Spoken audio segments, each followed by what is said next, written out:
So we've seen as a country, we are in a spot where, of course, we are seeing inflation is trying to move up. We're seeing a number of economic fundamentals probably not in a very, comfortable place where a number of, economists and country observers had projected it to be. I don't know, what are your views on how we track this journey to reach where we are today? Okay, I thank you so much, Charles. When you talk about where we are, that's also a contested question, where we are. Because some people are saying we are in a good place. We are in a lower middle income, status, the GDP is okay, the inflation rate is manageable, others are doing worse.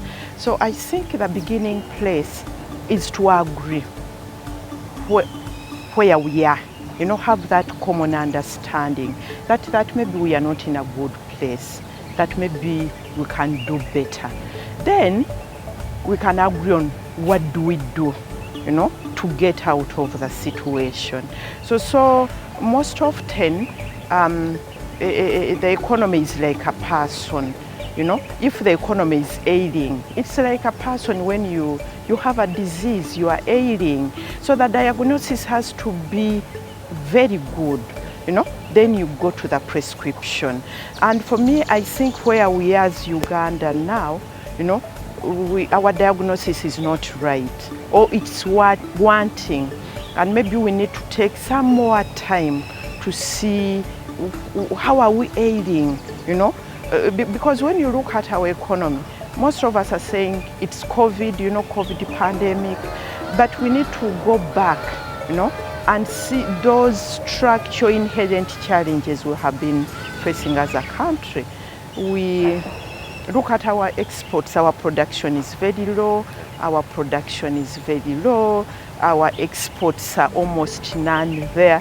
We are running a trade deficit which goes up every month, every month. That means we are importing more than we are exporting, Now we are even faced with hunger, a hungry nation, you can't produce.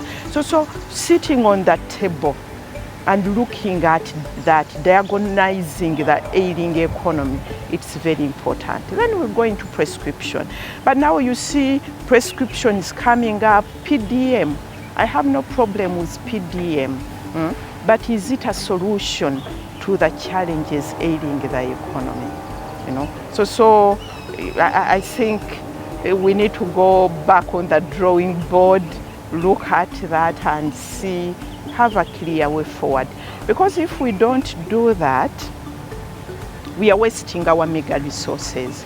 Because first of all, we are indebted up to, really indebted. So whatever little money we have, we need to use it prudently. We need to ensure value for money.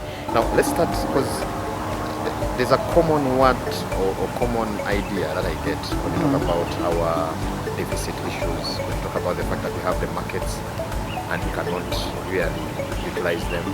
It boils down to the aspect of production and productivity. I want you to touch a little there.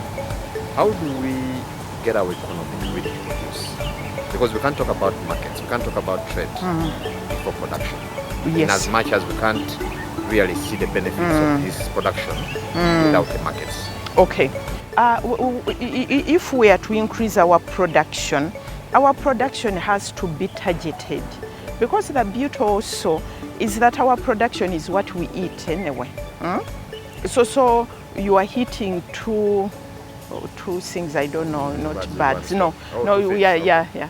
We have to be environmentally smart.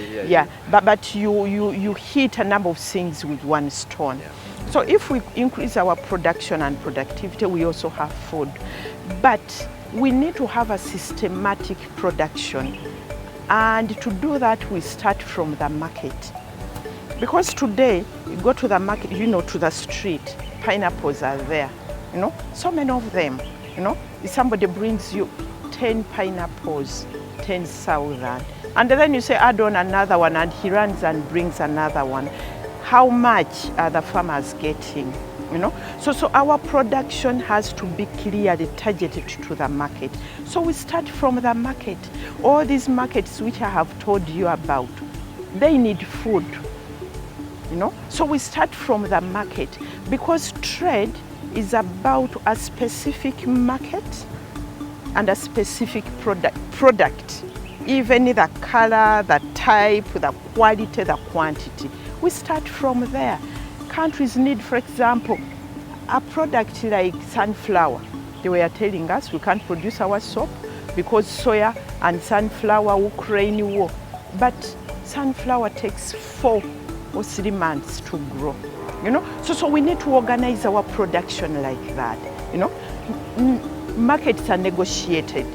You know, when we talk about a market like EU, that EU told us bring everything but arms, that's market access. It's not market entry. Then you go to a next step. You say, okay, what can we bring? They say, okay, bring avocados. What type? You know, what size? What color?